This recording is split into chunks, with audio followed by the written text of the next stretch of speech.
Hi everyone, welcome back to my channel. Today we are going to discuss about using promise.any in JavaScript.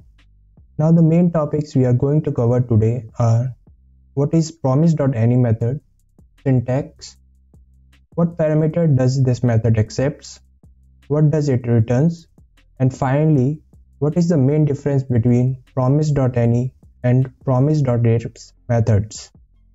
Now I already have my setup ready, but before looking into the example first, let me tell you the definition of promise.any from the MDN docs. So a promise.any takes a iterable of promise objects such as an array of promises, and as soon as one of the promises in the iterable fulfills, it returns a single promise that resolves with the value of that promise. Now to better explain this, let me show you its syntax, what parameter does it accepts and what does it returns first. Back to VS Code, let's look into the syntax of promise.any. Now the syntax is very simple. We will simply type promise with uppercase P and call any method like this. Now if we save this, we will get an error. Let's ignore this for now. I will explain about this later. Now let's look into the next point, which is what parameters does it accepts. So it takes an iterable object such as an array, and inside it we can pass multiple promises. I will explain this more using examples soon, but first let me explain what does it returns next. Now for the return value we have 4 cases. First is if we pass nothing.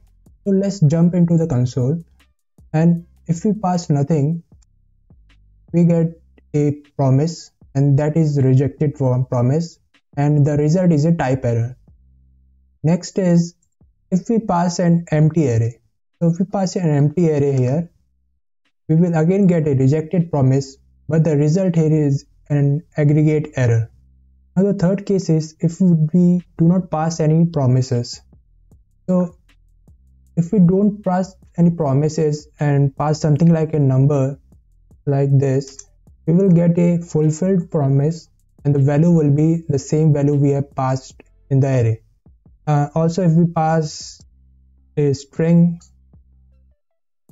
we will again get a fulfilled promise and the value will be the same. In all other cases, it returns a pending promise which is then resolved and rejected in async manner. Now let's look into some example to see the use case of for promise.any. Let me remove this. And I have already written this simple function which returns a resolved or rejected promise based on this resolved promise flag. So if this is true, then it will return a resolved promise with this milliseconds of delay, or it will return a rejected promise. Next, let's create 3 promises using this function.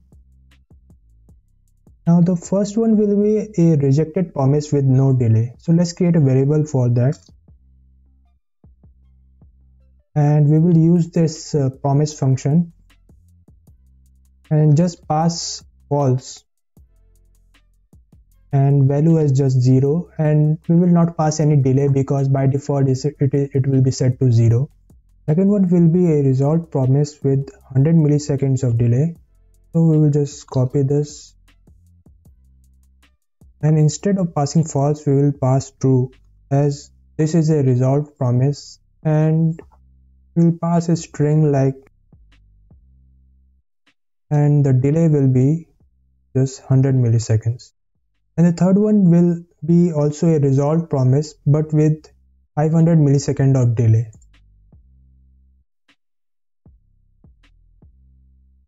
So again we can see that we have 3 promises.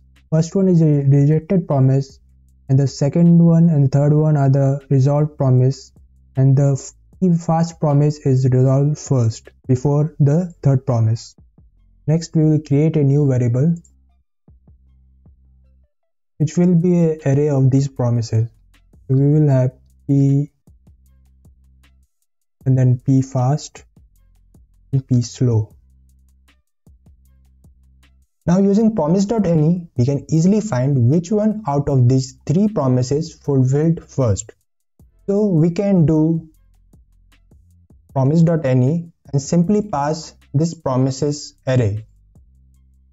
And this will return the first promise that fulfills, which is pfast here.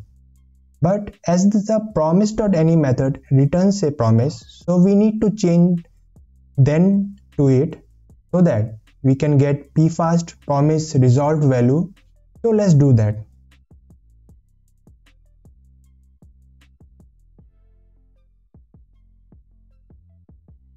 Now we can see that we are getting fast here, which is the value of the first resolved promise, which is pfast. Now in order to verify that promise.any is actually working, let's increase this from 100 milliseconds to 1000 milliseconds. Then pslow will be the fastest resolved promise. So we should see slow here once after doing that. So let's do that. And yes, we can see that now the first resolved promise is the pslow promise and the value we are getting here. Now finally, let's look into what is the main difference between promise.any and promise.race methods. So as we can see, promise.any is useful for returning the first promise that fulfills. So in our case, pslow was the fastest promise, so we got that value. But promise.race method returns the first settled promise, which means any promise that is fulfilled or rejected first. So if we change this any to race and save it, we will get an uncaught error because we have not changed the catch to this promise. So let's do that.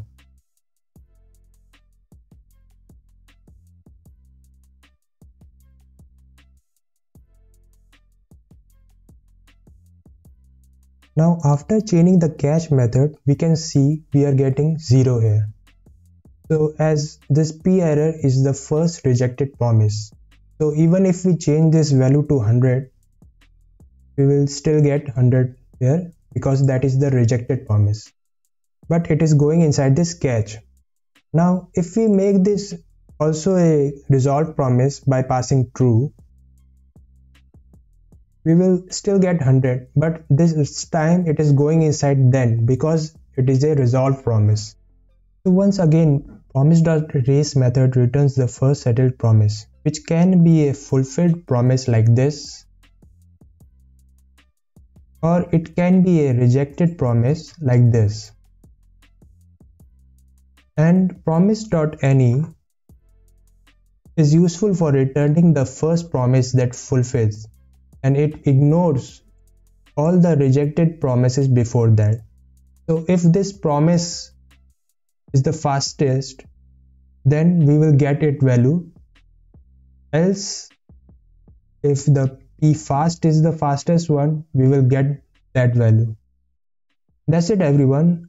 I hope this video will help you. Have a great day and I will see you in the next one.